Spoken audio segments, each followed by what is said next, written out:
Mixed ఆకుకూర పప్పుని ఎలా చేయాలో చూడండి.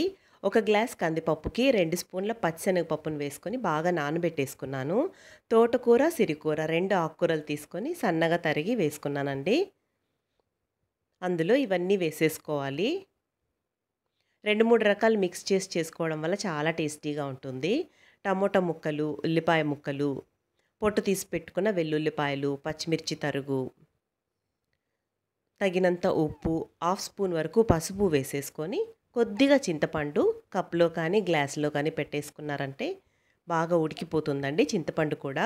ఒక 4 విజిల్స్ పెట్టుకుంటే చాలు. మీ పప్పు చాలా బాగా ఉడికిపోతుంది. ఎందుకంటే పప్పును ఆల్రెడీ మనం నానబెట్టుకున్నాం కదా! చూడండి ఎంత బాగా ఉడికిపోయిందో. వాటర్ కన్సిస్టెన్సీ కూడా కరెక్ట్‌గా సరిపోయిందండి. మీరు ఇందులో పాలకూరను కానీ, ఇంకా మెంతి కూరను కానీ యాడ్ చేసుకోవచ్చు. మిక్స్ చేసి చేసుకోవడం వల్ల చాలా టేస్టీగా ఉంటుంది పప్పు. పప్పు చాలా బాగా ఉడికిపోయిందండి. కన్సిస్టెన్సీ కూడా సరిపోయింది. ఇంకొంచెం పలుచగా కావాలి అనుకుంటే మరొక గ్లాస్ వాటర్‌ని యాడ్ చేసుకోవచ్చు మీరు. బాగా వెనిపేసుకున్న తర్వాత ఒక పొంగు రానివ్వండి. ఒక పొంగు వచ్చిన తర్వాత తిరగమాత వేసుకుంటే పప్పు రెడీ అయిపోతుందండి.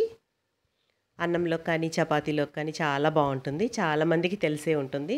నా స్టైల్‌లో ఒకసారి చూపించాలని చూపిస్తున్నాను. కుక్కర్‌లో ఈ విధంగా పెట్టేసుకున్నామంటే మనకు బాగా టైం సేవ్ అవుతుంది.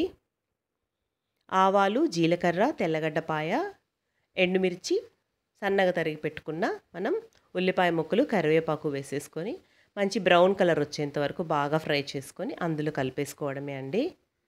పోపు వేసిన తర్వాత మరీ ఎక్కువసేపు ఉడికించకూడదండి. 1, 2 నిమిషాలు ఉడికించేసి మూత పెట్టేసేసి కొంతసేపు తర్వాత డిష్ అవుట్ చేసుకున్నారంటే బాగా మంచి గుమగుమలాడుతూ ఉంటుంది మీ పప్పు. అంతేనండి. చాలా చాలా టేస్టీగా ఉండే మిక్స్డ్ ఆకుకూర పప్పు రెడీ అయిపోయింది. నచ్చితే లైక్ చేసి కామెంట్ చేయండి. థాంక్స్ ఫర్ వాచింగ్ అండి.